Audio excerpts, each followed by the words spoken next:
নিজে বলছি, আমার বুঝ হওয়ার পরে আমি কারো জন্য এতটা কাঁদি নাই। আমি আমার এই নওজোয়ান শহীদ শরীফ উসমান হাদি রাহিমাহুল্লাহ তাআলা, তার জন্য আমার চোখের পানি যেটুকু পড়েছে। আমার শায়েখ আল্লামা মুফতি মুশতাকুন নবী কাসিমি, আমি তাকে দেখছি বাচ্চার মতো অজরে কাঁদছে। একসাথে ভাত খাইতে বসছি, ভাতের থালার সামনে পর্যন্ত হুজুরে দেখছি কাঁদতেছে। কয় মাওলানা, আমি তো ছেলেটারে ভুলতে পারছি না। আজকে তোমরা দেখছো, সারা পৃথিবী দেখছে, একজন 33 বছর বয়সের যুবক। এই যুবক ইমানদার ছিল। আমার প্রিয় ভাই, আমার কলিজার টুকরা ভাই শহীদ শরীফ উসমান হাদি রাহমাতুল্লাহ আলাই, এই নওজোয়ান ইমানদার নওজোয়ান 5 ওয়াক্ত নামাজ সে পড়তো প্রতিদিন। খুদার কসম, ফজরের নামাজ সে জামাতে পড়তো। ফজরের জন্য বন্ধুদেরকে ডাকতো। ফজরের নামাজ পড়ে তার সংসদীয় এলাকা, যেখান থেকে সে স্বতন্ত্র প্রার্থী হতে চেয়েছে, সেখানে ওয়ার্কিং করত। যেদিন গুলিবিদ্ধ হয়েছে সেদিন তো সে জুমার নামাজ পড়ে আল্লাহকে সেজদা দিয়ে মসজিদ থেকে বাইর হয়েছে। এর কিছুক্ষণের মধ্যেই সে গুলিবিদ্ধ হয়েছে। সে হাফেজে কোরআন ছিল, তার বাবা আলেম ছিলেন, তার বড় ভাই আলেম, সে মাদ্রাসার ছাত্র ছিল, সে আল্লাহকে ভালোবাসতো, পাক্কা ইমানদার ছিল। তার হৃদয়ের সবটায় দেশপ্রেম, মাতৃভূমির 1 ইঞ্চি জমিন, মাতৃভূমির 1 ইঞ্চি জমিনের আজাদি, স্বাধীনতা, সার্বভৌমত্ব সে দিল থেকে চেয়েছিল। তার বক্তব্য এটাই ছিল যে আমি আমার মাতৃভূমির 1 ইঞ্চি জমিন আমি কাউকে নিতে দেব না, নিতে দেব না। এক যুবক আল্লাহকেও রাজি করেছে, মাতৃভূমির প্রতি ভালোবাসা দেখাইছে। ঈমান এবং দেশপ্রেম, এই 2 জিনিস তার মধ্যে একত্র হওয়াতে, তোমরা ভাই বলো, একটা ছেলে বলো, তোমরাও দেখছো, আমরাও দেখছি, গোটা বাংলাদেশের লক্ষ লক্ষ আলেম, মুফতি, মুহাদ্দিস, পীর, বুজুর্গ, আউলিয়া, ইমাম, খতিব, মুয়াজ্জিন, তালেবে ইলম, হাফেজে কোরআন, বুড়া মানুষ, জওয়ান মানুষ, বাচ্চা মানুষ, আরে বাবা, এই জাতির 18 কোটি মানুষ মনে হয় তার জন্য অঝরে চোখের পানি ফেলছে। আমি অসংখ্য আলেমের মুখে শুনছি, আমি নিজে বলছি, আমার বুঝ হওয়ার পরে আমি কারো জন্য এতটা কাঁদি নাই। আমি আমার এই নওজোয়ান শহীদ শরীফ উসমান হাদি রাহিমাহুল্লাহ তাআলা, তার জন্য আমার চোখের পানি যেটুকু পড়েছে। আমার শায়েখ আল্লামা মুফতি মুশতাকুন নবী কাসিমি, আমি তাকে দেখছি বাচ্চার মতো অজরে কাঁদছে। একসাথে ভাত খাইতে বসছি, ভাতের থালার সামনে পর্যন্ত হুজুরে দেখছি কাঁদতেছে। কয় মাওলানা, আমি তো ছেলেটারে ভুলতে পারছি না। তাইলে বলো ভাই, এত মানুষের চোখের পানি ঝরছে একজন ইমানদার যুবকের জন্য, তোমরা দেখছো বাবা। অতএব তোমাদের কাছে বলি, বাপ, মরিলে এমন মরাই মইরো, বাঁচলে এমন বাঁচাই ভাই। এই পৃথিবী তোমারে মনে রাখবে না রে আব্বা। এই নারী, ছবি, মোবাইল, অশ্লীল দৃশ্য, জিনা, ব্যভিচার, মদ, জুয়া, বন্ধুদের অসৎ আড্ডা, রাত্র দিন মোবাইলের আসক্তি, আর 1 ওয়াক্ত নামাজের সেজদা নাই। খোদার কসম, রব্বে কাবার কসম, এই পৃথিবী তোমারে মনে রাখবে না। তোমারে মনে রাখবে, পৃথিবী শ্রদ্ধা করে না। দুনিয়া তো নাফরমানও ভোগ করে, কিন্তু পৃথিবী তাকে সম্মান করে না। ফেরাউন, এই নাম, এই বেঈমান, তো পৃথিবী ভোগ করছে, সে তো বাদশা ছিল। কিন্তু আজকের পৃথিবীতে কোনো মানুষ মুসলমান দূরে থাকবে, কোনো মানুষ কোনো কুত্তার নামও রাখে না ফেরাউন। এই পৃথিবীর কোনো কুত্তার নাম নাই ফেরাউন, এই পৃথিবীর কোনো কুত্তার নাম নাই নমরুদ, এই পৃথিবীর কোনো কুত্তার নাম কেউ আবু জেহেল রাখে না, এই পৃথিবীর কোনো কুত্তার নাম কেউ আবু লাহাব রাখে না। কিন্তু 1450 বছর আগে এক গোলাম, কৃতদাস, হাবশি গোলাম, নিগ্রু, কালো গোলাম, সে আল্লাহকে রাজি করেছে। নবী সাল্লাল্লাহু আলাইহি সাল্লামের ভালোবাসা বুকে নিয়ে কবরে গেছে। আজকে 1450 বছর পরেও পৃথিবীর লক্ষ কোটি ইমানদারের সন্তানের নাম বেলাল। বেলালের কোনো আঞ্চলিকতা নাই, বেলালের কোনো সীমানা নাই। বেলাল সারা পৃথিবীর, আবু বকর সারা পৃথিবীর, ওমর সারা পৃথিবীর। 1000 বছর পরেও ইনশাআল্লাহ মনে রাখবা, এই মাটির যদি আরো 1000 বছর পরেও এই জমিন, আমার বাংলার জমিন টিকে থাকে, তো 1000 বছর পরের বাচ্চাটাও ইনশাআল্লাহ শহীদ শরীফ ওসমান হাদির নাম জানবে, ওকে চিনবে, ওকে চিনবে। জুনায়েদ বাগদাদির নাম সবাই জানে, বাগদাদের আর কোন ধনীর নাম কেউ জানে না। বাইজিদ বোস্তামের নাম সবাই জানে, বোস্তাম নগরীর কোন সম্পদশালী ক্ষমতাধর ব্যক্তির নাম কেউ জানে না। আব্দুল কাদের জিলানী রাহমাতুল্লাহ আলাইহির নাম সবাই জানে, কিন্তু ওনার ওই বাগদাদের ইরাকের ওই সময়কার কোন ধনাঢ্য ক্ষমতাধর কোন ব্যক্তির নাম পৃথিবী জানে না। রাবেয়া বসরির নাম সবাই জানে, কিন্তু ওই জামানার কোন সুন্দরী রূপসী নর্তকীর নাম পৃথিবী জানে না। বেঈমানের নাম থাকে না, নাফরমানের নাম থাকে না, ইমানদারের নাম কলিজায় কলিজায় বসে যায়, ইমানদারের নাম আরশে আজিমে লেখা হয়ে যায়। ফেরো, তুমি ফেরো, আল্লাহর দিকে ফেরো, আল্লাহর দিকে ফেরো। আমি বড় আশাবাদী, একটা একটা নওজওয়ান ফিরবে। আগামী দিনের স্বপ্ন দেখি আমরা, আমরাও থাকবো না। এই আমগরও অনেকে বলে এই হবে সেই হবে, সতর্ক থাকেন, সাবধানে থাকেন। আরে গুলি করবে, এই তো খুন করে ফেলবে, গুম করে ফেলবে, এই পৃথিবীর থেকে হত্যা করে ফেলবে। আমি তো স্পষ্ট বলছি, যাই করো বেঈমান, যাই করো, যেই কোনো আলেম, যেই কোনো ইমানদার, যেই কোনো সাহসী বাংলার স্বাধীনতাকামী আধিপত্যবাদ বিরোধী বাংলার যেই কোনো ইমানদার যুবককে যাই করো, গুলি করো, খুন করো, শহীদ করো, হত্যা করো, গুম করো, হারিয়ে ফেলো, আর কোনো আলেমকে যাই করো, শেষ পর্যন্ত তাকে তো তুমি আল্লাহর কাছেই ফেরত পাঠাইবা। আর ওই মালিক ইনসাফ করবেন, ইনসাফ করবেন, তিনি জুলুম করবে না। ঘুরে এগারাই আমারে কই ফাটাইবা? আল্লাহর কাছে তো ফাটাইবা, আর কি খালাস, আর অসুবিধা কি বেটা? হ্যাঁ, গুলি করো আর ফাঁসি দাও, পাঠাইবা কার কাছে? তো সারছে তো, উনি তো সব দেখছে, উনি তো সব জানে, উনি তো জুলুম করবে না। আল্লাহ জুলুম করবে? খালাস, আর চিন্তা কিসের? পরিবার, বিবি বাচ্চা কিচ্ছু হয় না, এ আস্তে আস্তে কাব্যে কুব্বাইয়া দাঁড়ায় যায়, সবে জিন পার হয়ে যায়। কত এতিম বাচ্চা, কত বিধবা নারী এই পৃথিবীতে শেষ পর্যন্ত আল্লাহর দয়ায় এই টিকে গেছে। এতিম মানুষ পৃথিবীতে বাঁচে না, এতিম মানুষ গদ্দুয়ার করে না, এতিম মানুষ বিয়া করে না, তো তো কি হইছে? কি হইছে? শহীদ শরীফ ওসমান হাদির ছেলে 8 বছরের মাসুম বাচ্চা মরবে না। আল্লাহ চাহে তো আমরা দোয়া করছি সে যেন আগামী দিনে মাহাদির সৈনিক হইতে পারে, তার হাতে আজাদির ইতিহাস যেন রচিত হয়। এজন্য তোমরা কিশোর, তোমরা যুবক, তোমরা শপথ নাও, শপথ নাও, একটা গুলি যেন, একটা গুলি, একটা বুলেট তোমাদের লক্ষ কোটি যুবকের ঈমান যেন দুর্বল না করে।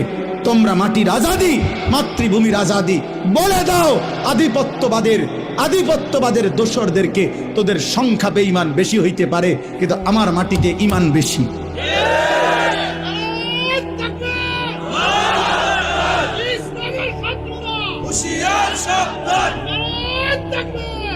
আমাদের জমিনে ঈমান বেশি, ইনশাআল্লাহ, ইনশাআল্লাহ।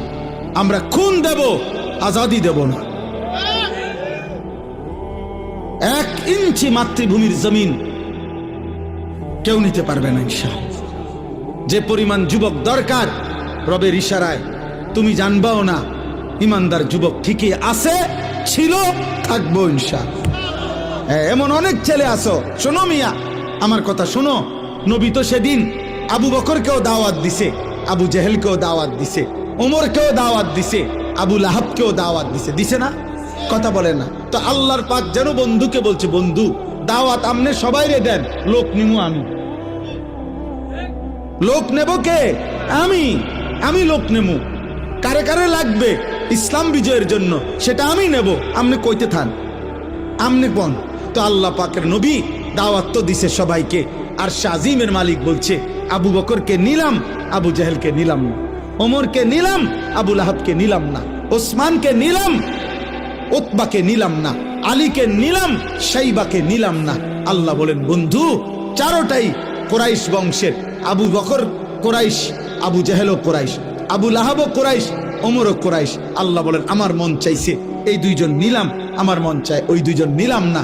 এজন্য ইমানের বিজয় হবে, মাহাদি আসবে, কালেমার বিজয় হবে, দাজ্জালের পতন হবে, ইহুদিদের পতন হবে, ইসলামের পতাকা উড়বে, পৃথিবীময় ইসলামের খেলাফত প্রতিষ্ঠিত হবে।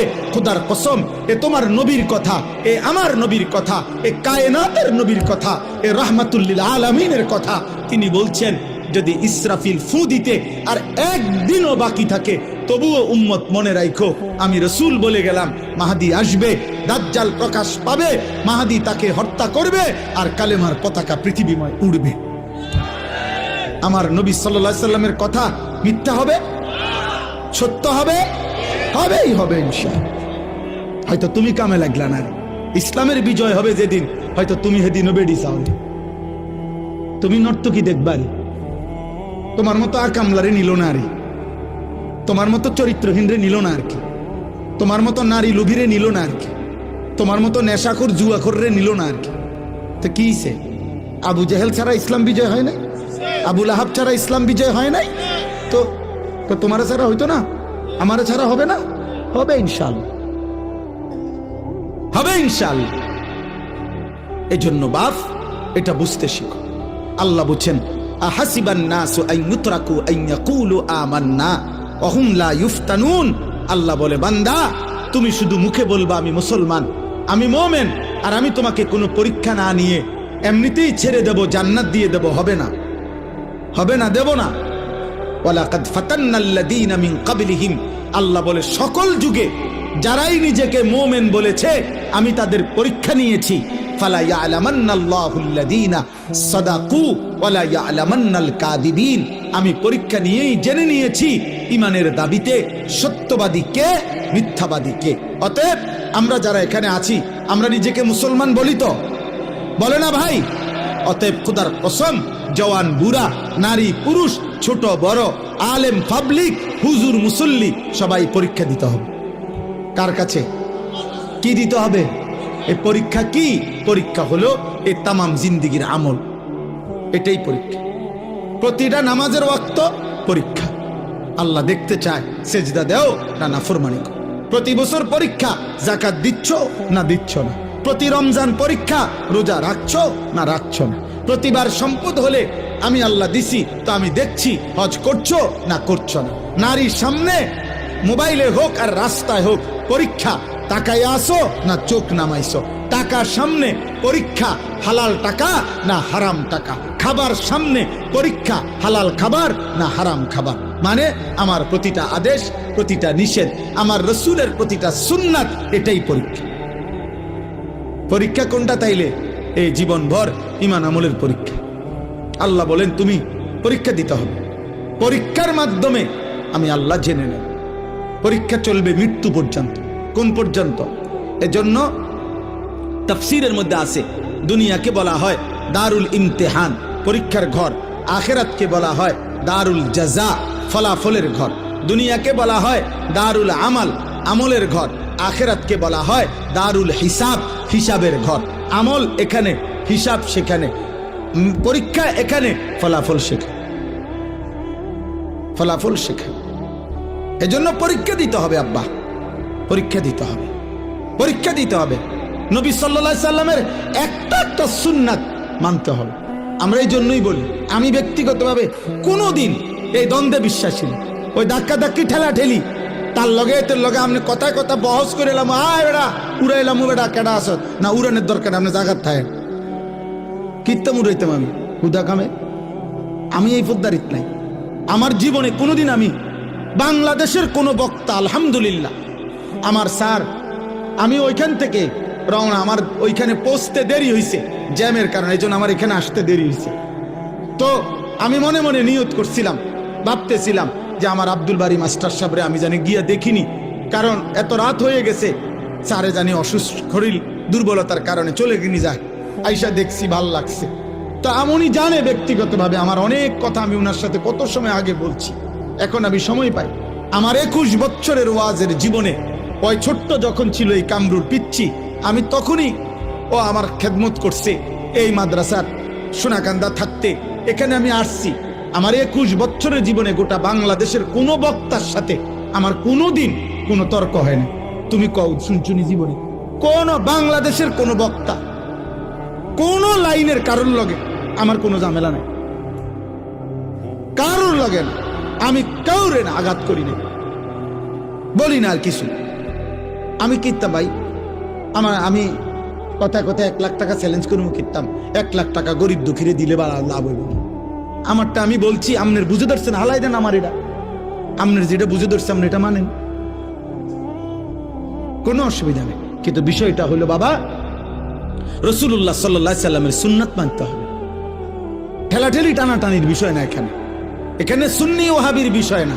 আপনি সুন্নি ওয়াহাবি বাদ দেন, আপনি শুধু এটা মিলান যে হুজুর আমি আমার জায়গা থেকে রাসূলুল্লাহ সাল্লাল্লাহু আলাইহি সাল্লামের একটা একটা সুন্নাত আমি আমল করতেছি, জেনে জেনে শিখে শিখে, তাইলে সারবে। আপনি নিজের লোক এটা বুঝ করে নেন। আপনার খাবার সুন্নত, বসার সুন্নত, শোয়ার সুন্নত, মিসওয়াকের সুন্নত, দস্তরখানের সুন্নত, রাতের সুন্নত, দিনের সুন্নত, ওযু, গোসল, পাক না পাক, হালাল হারাম আপনি মেনে চলতেছেন কিনা আপনি এটা বুঝ করেন, এটা মিলান, এটা মিলান, তাইলে চলবে। আল্লাহ আমাদেরকে তৌফিক দান করেন। তাহলে আমাদেরকে কি দিতে হবে বলেন না? পরীক্ষা। পরীক্ষা চলছে, পরীক্ষা চলছে।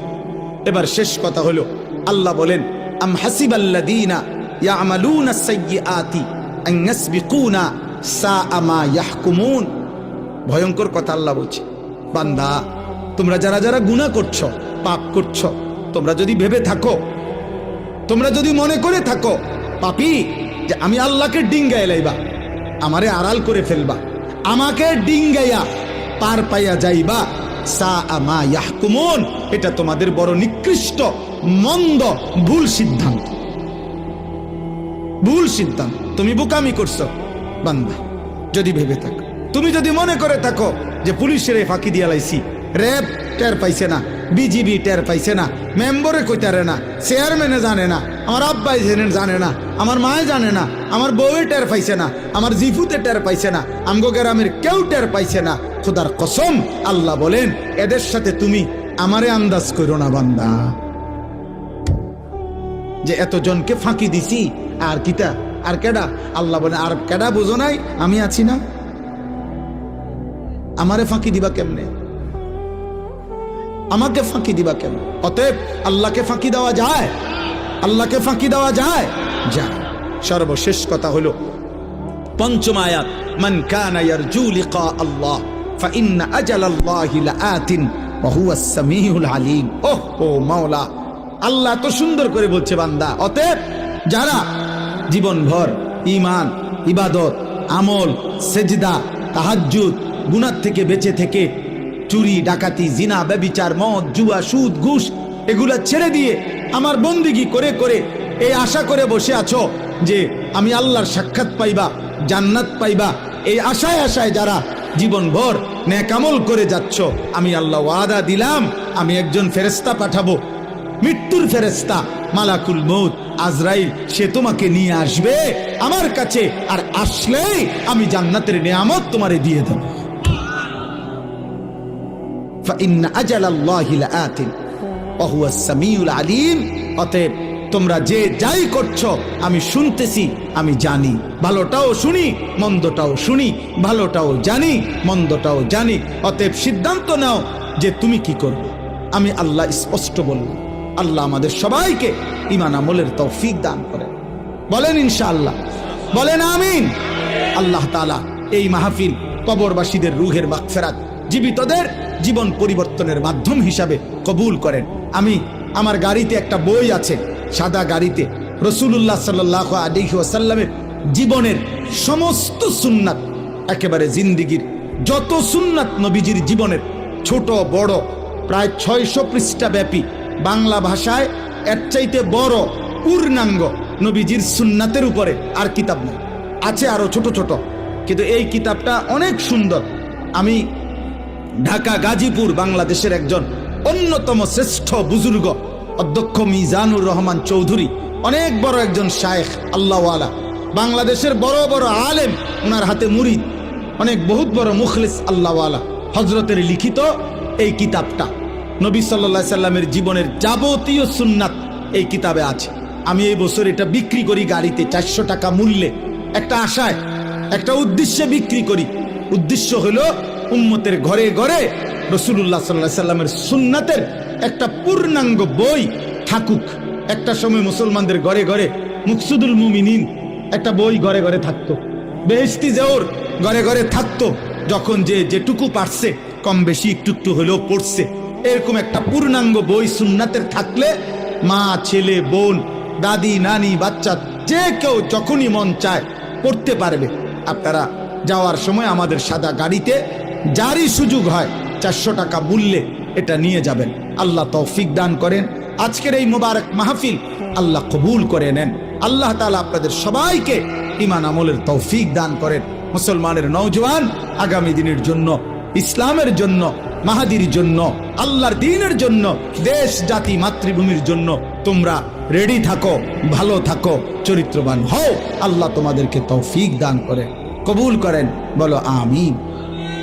পৃথিবীর যেখানে যা হয়, যখন যা হচ্ছে, কেউ না কেউ এই মোবাইলে উঠাইতেছে, দিচ্ছে। আরবি ভাষায় একটা প্রবাদ আছে, লিকুল্লি সাকিতাতিন লাকিতাতুন, যেই কোনো ফেলে দেওয়া জিনিস গ্রহণ করার কেউ না কেউ আছে।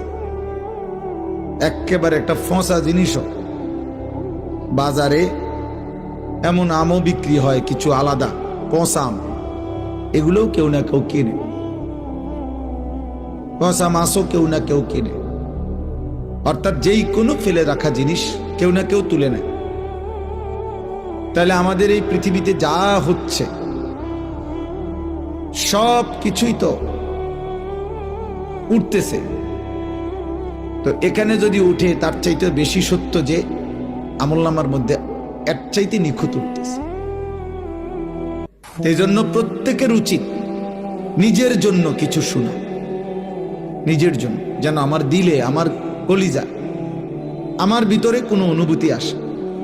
তোমরা যারা কিশোর যুবক ছেলে, তোমাদের এই বয়স কিন্তু শক্তির পূর্ণতার সময়।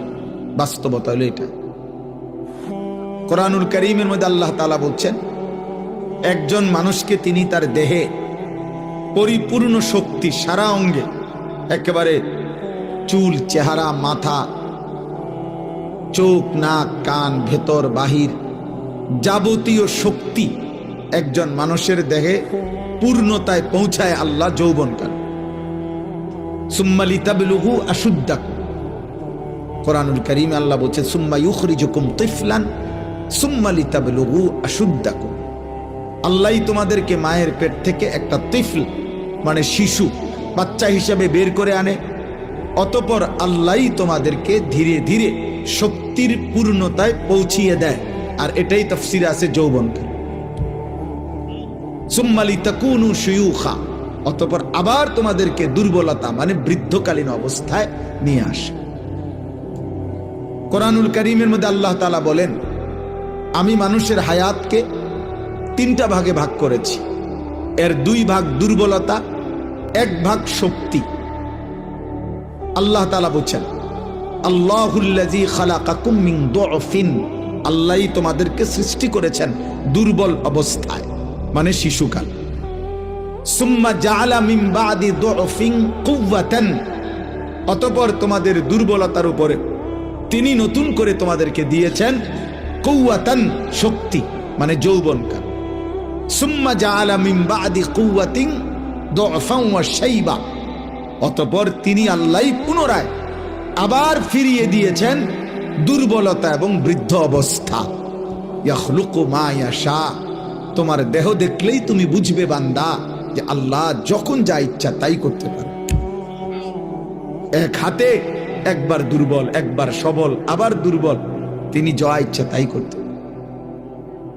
এই চেহারায় তিনি কখনো হাসান, কখনো তিনি বিষণ্ণ বানান। অর্থাৎ আল্লাহই যা ইচ্ছা তাই করতে হবে। তাইলে মূলত এই বেটা অপদার্থ কোথাকার, আবার হাসো বেটা, ফালতু কোথাকার। তুমি কি তামাশা মনে করছো বিষয়টা? তোমার তো অনুমতি দিলাম চলে যাওয়ার জন্য বেটা, যার অসুবিধা হয় সে চলে গেলে ভালো। আমার তো এটা কোনো নির্বাচনী ক্যাম্পেইন না, আমি ভোট প্রার্থী না ভাই, আমার কোনো মার্কা নাই, আমি কোনো মার্কার ক্যাম্পেইনও করি না, কারো কাছে কোনো ভোট প্রার্থনা করি না, কোনো দল বা কোনো ভোটের পক্ষে কোনো মার্কার পক্ষে প্রচারণাও করি না। খালাস, আল্লাহর জন্য বলতে থাকি, একজন হোক 10 জন হোক বরাবর। আমি 4 জন মানুষের সামনে ওয়াজ করছি জীবনে, অসুবিধা কি? 10 জন মানুষের সামনে ওয়াজ করছি। এই মাহফিলে আমি অনেকবার আসছি, অনেকবার। কামরুল আমার আজকের ছাত্র না, তো পুরান ছাত্র আমার। সমর্থনের কোনো বিষয় না ভাই, আমি নিষেধ করলাম, সুন্দরভাবে বললাম, এখন কেন দমক শুনলাম?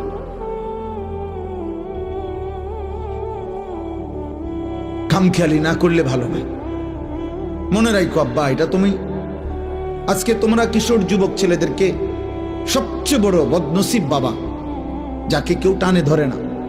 খোদার কসম, কোন মানুষের জীবনের সবচেয়ে বড় দুর্ভাগ্য কি আমরা কিতাবে পড়ছি, কোন মানুষের জীবনের সবচেয়ে বড় দুর্ভাগ্য হলো যে তার কপালে এমন একজন অভিভাবক জোটে নাই যে তাকে টেনে ধরবে। এটা তার জীবনের সবচেয়ে বড় দুর্ভাগ্য। এরকম একটা অভিভাবক যে পায় নাই, সে আসলেই মন্দ। এক সময় ঘুরতে ঘুরতে লাওয়ারিসের মতো জীবনটা এলোমেলো হয়ে যায়। কিন্তু এমন একজন কেউ যদি জোটে, এটা করবা, এটা ছাড়বা, এদিকে আসো, চুল কাটো, জামা এটা বদলাও, এখন নামাজ পড়ো, এই যে একজন দরুন না, তারে আগলাইয়া রাখে, টাইনা রাখে, এরকম একটা মানুষ যার কপালে জুটছে অভিভাবক, ওই মানুষের জীবনে সবচেয়ে বড় সৌভাগ্য, ভাগ্য এটা। যত মানুষ এই পৃথিবীতে, খোদার কসম, মাদ্রাসা হোক, জেনারেল লাইন হোক, ভদ্র, শিক্ষিত, মার্জিত, চরিত্রবান, পবিত্র, আমার ভাই, যেই কোনো কেউ লক্ষ্য করে দেখো, খবর নাও, তাকে কেউ একজন আগলাইয়া ধরে রাখছে, টাইনা ধরে রাখছে, এলোমেলো হইতে দেয় না। আমি অনেক বয়ানে এটা বলছি। আমার একবারের চুল আমার বড় ভাই 3 বারও কাটাইছে সেই ছাত্র জীবনে। সামান্য শুধু চুল, সামনে পিছনে হাতে লাগে 19-20, বলছে আবার যাও, আবার চুল কাটছি, আবার আসছি ভাই, আবার চুল হাতাইয়া কইতেছে হইছে না, আবার যাও। 3 বারের পরে এরপর কইছে হ্যাঁ এখন হইছে, সামনে পিছনে চারিদিকে সমান হইছে, এখন গোসল কর যা। এটা একটা ভাগ্য ভাই, এটা ভাগ্য। আমি এখন আমার সাথে আমাদের এক প্রিয় ভাই, আমাদের কুমিল্লা কোম্পানিগঞ্জ বাজারের হেলাল ভাই আসছে আমার, ওনারে বলতেছিলাম আমি একটা বিদেশের একটা দেশে পড়ালেখা করার জন্য, ইচ্ছা করে নাম বলতেছি না, পড়ালেখা করার জন্য আমি চাইছিলাম। 175 জন ছেলের সাথে ইন্টারভিউ দিয়ে আমি ঢাকাতে সেকেন্ড হয়েছিলাম, আমার কাগজপত্র আসছে, কিন্তু আমার বড় ভাই কাগজপত্রগুলো ফেলে দিছে, বুঝছে না তুই হেনে যাইতে পারতে না। আমি অনেক কাঁদছিলাম, অনেক কাঁদছিলাম, মারে এটা পর্যন্ত কইছিলাম যে ভাই আমার ভালো চায় না মনে, কিন্তু আমি মাইনে নিছি ভাইয়ের কথা যে যা, ভাইয়ে বলছে যাইতাম না, যাব না। আলহামদুলিল্লাহ পরবর্তী 4 বছরের ব্যবধানে দেখছি যে আমার জীবনে বড় ভাইয়ের এই সিদ্ধান্ত মেনে নেওয়ার কল্যাণ আমার আজকে 25 বছর ধরে এটার ফলাফল ভোগ করছে। মানে আমার ফায়দা হয়েছে, আমি গেলে ক্ষতি হইতো, আমার জীবনের ক্ষতি হইতো। এরকম অসংখ্য, সারা রাত করতে পারবো। আমার বলার উদ্দেশ্য বাবা, আজকে অধিকাংশ ছেলে লাওয়ারিসের বল। আপনারা নাইলে একটা ছেলেকে জিজ্ঞেস করেন, যে ছেলেটা আপনার চুলগুলো মুশরিক বেঈমানের মতো, তার কোনো অভিভাবক আছে কিনা আপনি জিজ্ঞাসা করেন। এখন দাঁড়া করান, বলেন যে তার কোনো অভিভাবক আছে? সে 16 বছর বয়সেই অভিভাবক হারা। তারে কেউ ধরে রাখার মতো, আগলায় রাখার মতো কেউ ক্ষমতা রাখে না। কারণ আপন মা বাবা পর্যন্ত লজ্জিত তার চুল চেহারা দেখে। মা বাপও মনে করে যে এই ডাকাত কি কইলে কি কইরা বয়, খাওয়া যায় না, বাদ দাও বাবুরে, বাদ দুগা খাইতে হয়েছে, খাওয়াই দাও, টাকা চাইছে দিয়ে দাও। আহা বদনসিব, তোর মা তোকে ভয় পায়, তোর বাপ তোকে ভয় পায়, তো তোর জন্য আর কাঁদবে কে? এই পৃথিবীতে তোর ভালো আর চাইবে কে বেটা? সমবয়সী বন্ধুরা অসৎ কতগুলো নোংরা ছবি আর উলঙ্গ জিনা ব্যভিচারের কথা। সমবয়সী অনেক যুবক দেখবেন 16-18, আমি শুনছি তো 16-18-20 বছরের ছেলেরা যখন আড্ডা দেয় বেটা, এমন বিশ্রী নোংরা কথা বলে, নারী ছবি, অশ্লীল কথা। কুত্তাও এগুলা বলে না, কুত্তা, কোন কুত্তাও এরকম কথা বলে না। ফুর্তি লাথি দিতেছে, একটের ফাসাদ, আরেকটের চুল টাইনে ধরছে, আরেকটের জামা উশি দিয়ে লাইছে, কিরে কিতে হয়েছে না, এমনি তামাশা। আহা, কে মা, কে বাবা, কে অভিভাবক, কারমার ফুত, কারমার ছেলে, কিচ্ছুর খবর, লাওয়ারিস। এটা দুর্ভাগ্য আব্বা। ভাত খাওয়া জীবনের কোনো সফলতার কিছু না, ভাত কোনো আশ্চর্য কিছু না। পেশাব পায়খানা যৌন চাহিদা পূরণ, আমি প্রত্যেক দিন বলি, ঘুম এ তো এগুলো জানোয়ারেরও পূরণ। একটা কুকুর বিড়ালও খায়, ঘুমায়, পেশাব পায়খানা করে। লজ্জাস্থানের চাহিদা কুত্তারও পূরণ হয়, তাহলে কুকুরের বাচ্চা হয় কেমনে বেটা? হ্যাঁ বেটা, যৌন চাহিদা তো জানোয়ারেরও পূরণ হয় বেটা, নাহলে ছাগলের বাচ্চা হয় কেমনে, গরুর বাচ্চা হয় কেমনে বেটা? এটা তো জীবনের কোনো সফলতা না আব্বা। সফলতা হলো তুমি মানুষ হচ্ছ কিনা, তোমার কোন আখলাক আছে কি। তোমার চুল, চেহারা, লেবাস, পোশাক, চেহারা দেখলেই বোঝা যায়। 24 ঘন্টার মধ্যে একবার একটা সেজদা দাও নাই। আহা, মুসলমানের ঘরে এত বড় নাফরমান কেমনে জন্ম নিল? 365 দিনে খোদার এক বছরে কোনদিন ফজরের নামাজ পড়লা না। মুসলমানের ঘরে এত বড় মানুষরূপী জানোয়ার, চতুষ্পদ জন্তু কেমনে জন্ম নিল? কেমনে ঘুমাইলা? আহারে, তোর কপালে বুঝি একটা মা জুটলো না, বাবা জুটলো না, কেউ কি জুটলো না তোকে নামাজের জন্য ডাকবে? আহা বদনসিব, দুর্ভাগা, দুর্ভাগা। আলহামদুলিল্লাহ, আমার মা 75 বছর বয়স, এখনো আমার মা বৃদ্ধ, মাজুর, দুর্বল, একেবারে অসুস্থ মা আমার। আলহামদুলিল্লাহ, মা এখনো জিগায়, ফুত নামাজ উঠছ, এখনো জিগায়, এখনো আজীবন মা আমগরে স্কুলের ঘন্টা দিয়া, ফিটটা ঘন্টা ফিটে যেভাবে এগুলা দিয়া ফজরের নামাজের সময় উঠাইছে। আগে আমার যখন বাচ্চা কাচ্চা ছিল, আমি যখন বক্তা ওয়াইস, তখনও মা টুং টুং টুং টুং করে ঘন্টা পিটা দরজার সামনে আমরা সব ভাই বোনকে উঠাইত। আলহামদুলিল্লাহ। এই জন্য আব্বা তুমিও রাগ করো না, আল্লাহ তোমারও মাফ করুক। কিন্তু বলার উদ্দেশ্য হলো, বাবা তোমার এটা মনে রাখো, জীবন মানে শুধু নারী না, জীবন মানে শুধু ভাত না, জীবন মানে অশ্লীল ছবি না, জীবন মানে উলঙ্গ দৃশ্য না। তুমি জানোয়ার না, তুমি মানুষ, তুমি মুসলমান। তুমি জানো না রে আব্বা, ইমানের নেয়ামত কত বড় নেয়ামত। খোদার কসম আব্বা, তুমি জানো না মুসলিম এই পরিচয়টুকু যে পাইছো, এটা ওই আসমানওয়ালার কত বড় ইহসান। 38 বছর একটানা একটা মানুষ আমার নবী সাল্লাল্লাহু আলাইহি সাল্লামকে আদর করেছে, ভালোবাসা দিয়েছে, আগলে রাখছে, পাশে ছিল সুখে দুঃখে, বিপদে আপদে, রাতে দিনে, বন্দি দশায়। একটানা 38 বছর নবীজির সাথে ছিল একটা লোক, একজন ব্যক্তি, কিন্তু আল্লাহর নবী সাল্লাল্লাহু আলাইহি ওয়াসাল্লাম, আল্লাহর কলিজার টুকরা, তিনি মাহবুব আল্লাহর সেই পরম বন্ধু আমাদের নবী সাল্লাল্লাহু আলাইহি সাল্লামের চোখের পানি, কান্না, আহাজারি, হাত উঠাইছে। কিন্তু আল্লাহ বলছে, বন্ধু 38 বছর না, 38,000 বছরও যদি আপনার সেবা করে, আমি যদি ঈমান না দেই, পৃথিবীর কারো কোনো ক্ষমতা নাই। আর আমি দেব না বলছি, দেবই না। আবু তালেবকে ঈমান দেয় নাই যে দেয় না। এটার কারণটা কি বলেন? কার ইচ্ছা? বলো না আব্বা, তুমি কও। সাংঘাতিক কথা।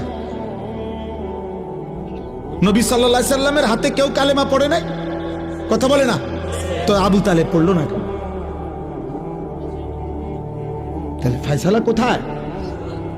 ঈমান কত বড় সম্পদ। কোরআনুল কারীমে সূরা তাওবার মধ্যে আছে, সূরা তাওবার আয়াত, বাবা শুনো মনোযোগ দিয়ে। নবী সাল্লাল্লাহু আলাইহি সাল্লামের চাচা আবু তালেব ইন্তেকালের মুহূর্তে তো বলছেই নবীজি 12 বছর বয়স যখন নবীজির সাল্লাল্লাহু আলাইহি সাল্লাম দাদা আব্দুল মুত্তালিব তখন নবীজিকে এই আবু তালেবের হাতে তুলে দিছিল যে আমার নাতির বাবা নাই, তুমি সন্তানের হাতে তুলে দিলাম। নবীজির বয়স যখন 50, এই তখন আবু তালেব ইন্তেকাল করছে। তাহলে 12 থেকে 50, 38 বছর।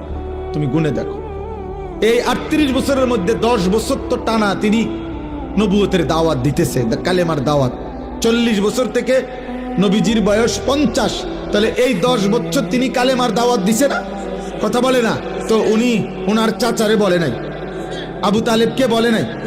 10 বছরে একবার বলছে, 2 বার, 3 বার, সপ্তাহে একবার। বলেন তো, ভাবেন তো কতবার বলছে।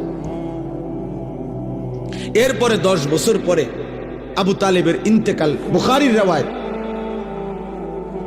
হযরত সাঈদ ইবনুল মুসাইয়াব রাহিমাহুল্লাহ ওনার থেকে বর্ণিত, আল্লাহর নবী সাল্লাল্লাহু আলাইহি সাল্লামের চাচা আবু তালেবের যখন মৃত্যুর সময় হলো, নবীজি তাকে বললেন, ইয়া আম কুল লা ইলাহা ইল্লাল্লাহ কালিমাতান আশহাদু লাকা বিহা ইনদাল্লাহ। চাচা, আপনি লা ইলাহা ইল্লাল্লাহর কালেমাটা শেষবারের মতো বলেন। আপনি একবার বললে আমি আমার আল্লাহর কাছে কিয়ামতের দিন চাচা আপনার জন্য এই কালেমা সামনে নিয়ে সাক্ষ্য দেব। হাদিসের মধ্যে আছে, আবু তালেবের পাশে তখন 2 জন বেঈমান ছিল, একজন আবু জেহেল, আরেকজন উমাইয়া ইবনে খালফ। এই হযরত বেলালের মনিব, যে বেলালকে কষ্ট দিত, এই উমাইয়া বেঈমান। এই 2 বেঈমান পাশে ছিল। হাদিসের ইবারত হলো উমাইয়া ইবনে খালফ, এই বেঈমান তখন আবু তালেবকে বলতেছিল, আতারগাবু আম মিল্লাতি আব্দুল মুত্তালিব। আবু তালেব, তোমার পূর্বপুরুষ আব্দুল মুত্তালিব, তোমার বাবা, তার পৈতৃক ধর্ম মূর্তি পূজার ধর্ম ছেড়ে দিবা? আজ এতদিনের বন্ধুত্ব, তোমার সাথে আমাদের উঠা বসা, সমবয়সী আমরা, আজ বুঝি মৃত্যুর পূর্বে দোস্ত তুমি আমগরে বেইজ্জতি করবা? খোদার কসম, আমি হাত জোড় করে বলি, একটা ছেলেকে বন্ধু নষ্ট করে দেয় বেশি, সমবয়সী। হাদিসের শব্দ, ফালাম ইয়াজাল রাসূলুল্লাহ সাল্লাল্লাহু আলাইহি সাল্লাম ইয়ারিজুহা আলাইহি ওয়া ইউঈদুহু তিলকাল মাকালা। এই হাদিসের শব্দ হইল, এক পাশে নবীজি বারবার, ফালাম ইয়াজাল অর্থ হইল বারংবার, নবীজি সাল্লাল্লাহু আলাইহি সাল্লাম বারংবার আবু তালেবকে কালেমার কথা বলছিলেন, আর ওই বেঈমান উমাইয়া বারবার আব্দুল মুত্তালিবের নাম নিয়া, বন্ধুত্বের দোহাই দিয়া, সমবয়সীর দোহাই দিয়ে তাকে ফিরাচ্ছিলেন, মানে কালেমা বলতে দিচ্ছিলেন না। হাত্তা মাতা, এরই মধ্যে আবু তালেবের মৃত্যু হয়ে গেল। নবীজি তখনও, হাদিসের ইবারত, নবীজি তখন বললেন, লা আস্তাগফিরান্না লাকা মা লাম উনহা আনকা। চাচা, আল্লাহ যতক্ষণ পর্যন্ত আমাকে নিষেধ না করবে ততক্ষণ পর্যন্ত আমি আপনার জন্য এবার আমার আল্লাহর কাছে ক্ষমা প্রার্থনা করতে থাকব। আল্লাহ যদি আপনারে মাফ করে দেয়। খোদার কসম, সূরা তাওবা কোরআনুল কারীমের আয়াত আছে, এই নবী যখন এবার হাত তুলছে আল্লাহর কাছে, তখন আল্লাহ পাক আয়াত নাজিল করে বলছে, মা কানা লিন-নাবিয়্যি ওয়াল্লাযীনা আমানু আন ইস্তাগফিরু লিল মুশরিকিনা ওয়ালাউ কানু উলি কুরবা মিন বা'দি মা তাবায়্যানা লাহুম আন্নাহুম মিন আসহাবিল জাহিম। আল্লাহ বললেন, বন্ধু, কোন নবী এবং তার ঈমানদার উম্মতের জন্য জায়েজ নাই আন ইস্তাগফিরু লিল মুশরিকিন, কোন মুশরিকের জন্য ক্ষমা প্রার্থনা করা, ওয়ালাউ কানু উলি কুরবা, যদি সে সর্বোচ্চ নিকটাত্মীয় হয়। আপনি হাত নামান, আপনি হাত নামান, আমি মাফ করব না বন্ধু।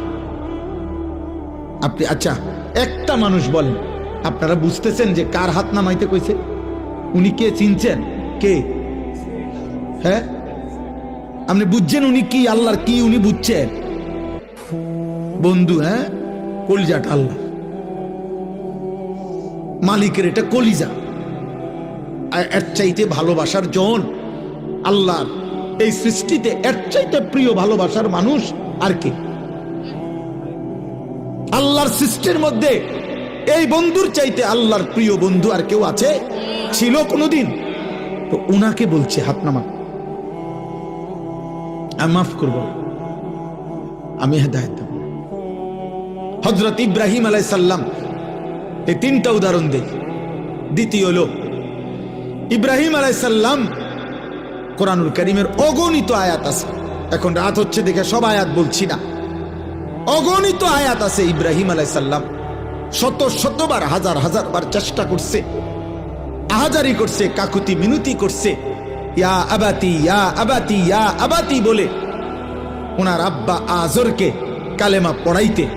কিন্তু আল্লাহর কসম, আল্লাহ তাআলা বলছে, ইব্রাহিম আপনিও আমার বন্ধু, হাত নামান, আমি ঈমান দেব না, আপনার বাবাকে ঈমান দেব না। দেয় নাই? আজর কালেমা পড়ছে। আচ্ছা আপনি দেখেন তো এর ব্যতিক্রমটা।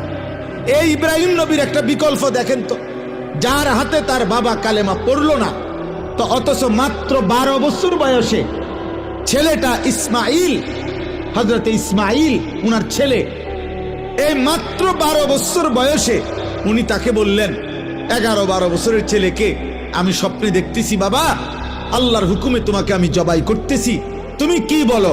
ছেলেটা তৎক্ষণাৎ বলছে, আপনি আমার আল্লাহর হুকুম কার্যকর করেন, কোনো সন্দেহ নাই, আমার আল্লাহ যা বলছেন আপনি তা পালন করেন। তাহলে 12 বছর বয়সের ছেলেটাকে আল্লাহ চিনাইলো কে? আর 60 বছরের বাবাকে আল্লাহ চিনাইলো না কে? সব ফয়সালা কার হাতে? 3 নম্বর উদাহরণ হলো নূহ আলাইহিস সালাম। 950 বছর যিনি মানুষকে আল্লাহর দিকে ডাকছে, জাহান্নাম থেকে বাঁচাইতে চাইছে, সেই নূহ আলাইহিস সালাম 950 বছর পরে যখন তুফান শুরু হয়েছে, ওনার ছেলে কেনানকে, এই কাফের ছেলেটাকে বাঁচাইতে, ঈমান আনাইতে কত আহাজারি করছে। ইয়া বুনাইয়ার কাম্মানা ওয়ালা তাকুম মাল কাফিরিন। নূহ আলাইহিস সালাম শেষবারের মতো বলছে, বাবা 950 বছর আমি আল্লাহর দিকে ডেকেছি, আজ আর আল্লাহ বলছে আর ডাকতে না, আর কোনো অনুমতি নাই।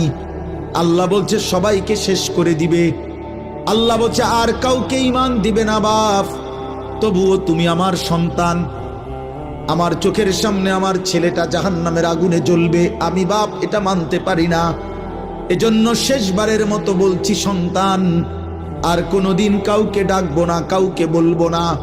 ইয়া বুনাইয়ার কাম্মানা, তুমি ইমানদারদের সঙ্গী হয়ে পড়ো, ওয়ালা তাকুম মাল কাফিরিন, বেঈমানদের সাথে থাইকো না। এদিকে নূহ নবী আহাজারি করছে, বারবার আসমানওয়ালা রব আল্লাহ বলছে, না বন্ধু, হেদায়েত দেব না। দিছে? তাহলে নূহ নবীর হাতে কেউ কালেমা পড়ে নাই? ইব্রাহিম আলাইহিস সালামের হাতে কেউ কালেমা পড়ে নাই? তো আজর কালেমা পড়লো না কে? কেনান কালেমা পড়লো না কে? তাহলে ইমানের এই দৌলত, আল্লাহ পাকের কত বড় দয়া। খুদ রাসূলুল্লাহ সাল্লাল্লাহু আলাইহি সাল্লামের হাত তিনি নামাই দিছে, ইব্রাহিমের হাত নামাইছে, নূহ নবীর হাত নামাইছে। তো তোমারে আর আমারে কি যোগ্যতার কারণে আল্লাহ তাআলা মুসলমানের ঘরে জন্ম দিয়েছে। আফসোসের বিষয়, আমার খুব আশ্চর্য লাগে রে বাপ। আহা, আখিরাতের দিন, কবরের দিন, কিয়ামতের দিন আমরা সবাই বুঝতে পারবো ঈমান কত বড় নিয়ামত ছিল, ইসলাম কত বড় নিয়ামত ছিল, নামাজের কি পরিমাণ সুযোগ ছিল, আখিরাত সুন্দর করার কি পরিমাণ সুযোগ ছিল। একটা লোক কাফের, হিন্দু, বৌদ্ধ, ইহুদি, খ্রিস্টান, তাকে জাহান্নাম থেকে বাঁচতে হইলে আগে তাকে ঈমান আনতে হবে, তারপরে ইবাদত করতে হবে। আর আল্লাহ তাআলা আমাদেরকে জন্মসূত্রেই বলছে, বান্দা আমি তোকে ঈমান দিলাম যেন জান্নাতের হাতে তুলে দিলাম। সেই আমরা যদি কদর না করি, আমাদের কাছে যদি এটা কদর না হয়, আর কি হবে। এই জন্য রাত গভীরে আমি আর লম্বা করতে চাচ্ছি না, আমি সমস্ত যুবক ছেলে তোমাদের কাছে এই 5টা আয়াত বাবা আপনাদের কাছে তর্জমা করি। শুধু একজন হোক, একজনই যদি মনোযোগ দিয়া শুনেন, আপনার কাছে আমি মনে করাইতেছি, আপনি শুধু শুনেন এই আয়াত। কোরআনুল কারীমের 20 নম্বর পারা, 29 নম্বর সূরা, সূরা আনকাবুত। এই সূরাটার নাম, এই সূরার প্রথম 5টি আয়াত আমি তেলাওয়াত করেছি। শুধু সংক্ষিপ্ত, শুধু তর্জমা বললেই বুঝবেন। আল্লাহ তাআলা বলতেছেন, বিসমিল্লাহির রহমানির রহিম, আলিফ লাম মিম। এলো প্রথম আয়াত। এটা কোরআনের একটা মুজিজা। কোরআনুল কারীমের মোট 29টি সূরার শুরুতে এরকম অক্ষর আছে, আলিফ লাম মিম, আলিফ লাম র, হা মিম কফ, এরপরে আইন সিন কাফ, এরকম অক্ষর আছে। যারা কোরআন শরীফ তেলাওয়াত করে তারা এটা দেখে। এই অক্ষরগুলো কোরআনের মুজিজা। মক্কার কুরাইশ কাফেররা বলতো যে কোরআন মুহাম্মদের নিজের বানানো, নাউজুবিল্লাহ। তো আল্লাহ তাআলা বুঝাইলেন যে শোনো, কোনো মানুষ যদি গল্প, কবিতা, প্রবন্ধ কিছু লেখে, তাহলে জ্ঞানী গুণী অন্যরা ওইটা পড়েই ব্যাখ্যা করতে পারে যে কি বুঝাইতে চাইছে, কি বলতে চাইছে, এটা অন্যরা বুঝে। কারণ সেও যেহেতু জ্ঞানী গুণী, তো বাকিরাও জ্ঞানী গুণী, ওরাও এটা বুঝবে। এজন্য এক লেখকের কবিতা পরবর্তী স্যারেরা ব্যাখ্যা করতে পারে, প্রবন্ধ পরের স্যারেরা পড়াইতে পারে, এটাই তো নিয়ম। তো আল্লাহ তাআলা বললেন, যদি তোমাদের মনে হয় কোরআন আমার বন্ধু মুহাম্মদের নিজের লেখা, স্বরচিত, বানানো, তাহলে আমি আল্লাহ 29টা সূরার শুরুতে এরকম অক্ষরগুলো নাজিল করলাম, আলিফ লাম মিম, হা মিম কফ, এরকম যতগুলো আমি বললাম, তাহলে এগুলো যেহেতু বন্ধু মুহাম্মদের বানানো, তা তোমরা জ্ঞানী গুণীরা এবার বলো এগুলোর অর্থ কি। বলো তোমরা, কও আলিফ অর্থ কি, লাম অর্থ কি, মিম অর্থ কি, তোমাকে বাপ দাদা 14 গোষ্ঠী যা আছে দেখো। আজকে 1450 বছর ধরে পৃথিবীর কেউ কোনোদিন বলতে পারে নাই। আল্লাহ বলছে, বন্ধু আপনিও বলবেন না, আমিও বলবো না, কাজে আমি আর আপনি শুধু জানি। এভাবেই মুজিজা ইসরাফিলের ফু পর্যন্ত থাকবে। এই জন্য আহলে সুন্নাত ওয়াল জামাত সমস্ত উলামায়ে কেরাম বলে এগুলোর অর্থ কি, আল্লাহু ওয়া রাসূলুহু আ'লাম, আল্লাহ এবং তার রাসূলই ভালো জানেন। এগুলা কোরআনের মুজিজা। যেন ইসরাফিলের ফু পর্যন্ত কোন বেঈমান যদি বলে কোরআন মুহাম্মদের বানানো, মুসলমানদের বানানো, তাহলে বানানো হইলে তোমরা বলো আলিফ লাম মিম, আলিফ লাম রা, হা মিম আইন সিন কফ, এগুলোর অর্থ কি, এগুলোর ভাঙিয়ে দাও অর্থ কি। এরা আজও বলতে পারে নাই, ইসরাফিলের ফু পর্যন্ত বলতে পারবে না। সুবহানাল্লাহ। অথচ 3000 বছর আগের, 2000 বছর আগের শিলালিপি, যারা এই ভূতত্ত্ববিদ, যারা আপনার মাটির নিচের বিভিন্ন জিনিস জাদুঘরে যারা রাখে, গবেষণা করে, এরা এগুলো বলতে পারে। 2000 বছর আগের লেখা, 3000 বছর আগের কোনো জিনিস, কোন এলাকার, কোন অঞ্চলের, ওই সময়ের বিভিন্ন কিছুর তারা লেখার পাঠ, সূক্ষ্ম কোনো সাংকেতিক চিহ্ন, এগুলো তারা বের করতে পারে যে এগুলোর অর্থ কি। কিন্তু আজ পর্যন্ত পৃথিবীর বহু সভ্যতা, পৃথিবীর প্রাচীন অনেক সভ্যতা ছিল, হরপ্পা সভ্যতা, মহানজাদেরও সভ্যতা, মিশরীয় সভ্যতা, ব্যাবিলনীয় সভ্যতা, মেসোপটেমীয় সভ্যতা, এরকম গ্রিক সভ্যতা আরো প্রাচীন ছিল। এগুলোর অনেক শিলালিপি, অনেক কাঠ, অনেক টুকরা, অনেক বাসন কোষণ, এগুলোর থেকে অনেক কথা কি বুঝাইতে চাইছে জাদুঘরে গেলে এগুলোর ব্যাখ্যা বিশ্লেষণ বাইর করে গবেষকরা।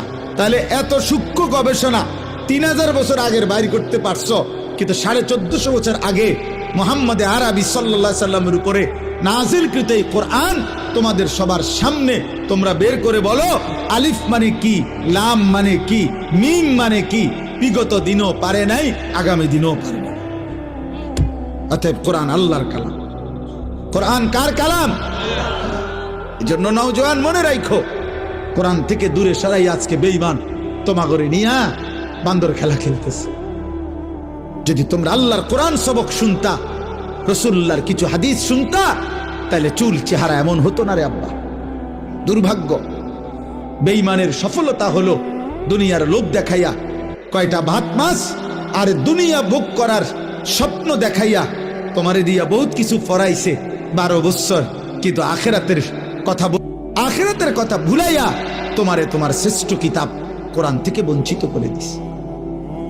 আরে বুঝাইছে বড় বড় কিছু হইবা, একেবারে তাল গাছের মতো বিরাট শিক্ষিত হইবা, আতির মতো ওজন হইব তোমার, 83 তলা বিল্ডিং করবা, হ্যাঁ, নৌকার রূপে গাড়ি, গাড়ির রূপে নৌকা, এরপরে দিয়া বাড়ি গাড়ি অনেক কিছু করতে পারবা, অনেক কিছু হইবা, অনেক কিছু। পড়ো, বাংলা পড়ো, অঙ্ক পড়ো, ইংরেজি পড়ো, পদার্থবিজ্ঞান পড়ো, জীববিজ্ঞান পড়ো, রসায়ন বিজ্ঞান পড়ো। এরপরে সে দেখলো আহারে 16 বছর পরে ফইরা দেহে আমার তে না ফরিনাও বহুজন আমার থেকে 1000 কোটি টাকার মালিক।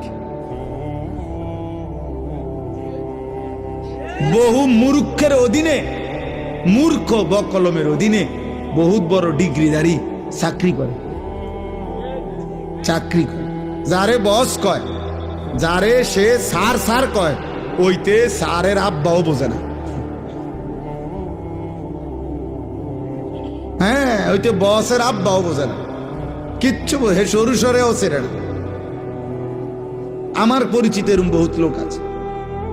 দুনিয়া ধোকা দিছে, অথচ দুনিয়া তো এমনিই মিলে। দুনিয়া কোনো না কোনো ভাবে সুখে দুঃখে, রাতে দিনে, আলো অন্ধকারে, আল্লাহর দুনিয়া তো আল্লাহ দিয়েই দিচ্ছে রে বাপ, দিয়েই দিচ্ছে। যাকে যা বরাদ্দ তা দিচ্ছেই। কিন্তু কোরআন ছাড়া, সেজদা ছাড়া, নবীজির সুন্নাত ছাড়া, রাসূলুল্লাহ সাল্লাল্লাহু আলাইহি সাল্লামের অনুসরণ ছাড়া, প্রিয় ভাই, প্রিয় বাবা, আখিরাত মিলবে না তো আব্বা, কবর মিলবে না রে আব্বা, কবর মিলবে। আরে কবরবাসীদের রুহের মাগফিরাত এইটা যে পরিমাণ দরকার, তার চাইতে পরেরটা বেশি দরকার। কবরবাসী তো আর আজ যদি 100 বছরও কোনো কবরস্থানে কোনো কবরবাসী হয়, গত 100 বছর ধরে যিনি মাটির নিচে পড়ে আছে, উনি আরো 1000 বছরও তো চিৎকার করিলে আর কোনোদিন সেজদা দিতে পারবে না। কিন্তু তুমি চাইলে তো আজকেই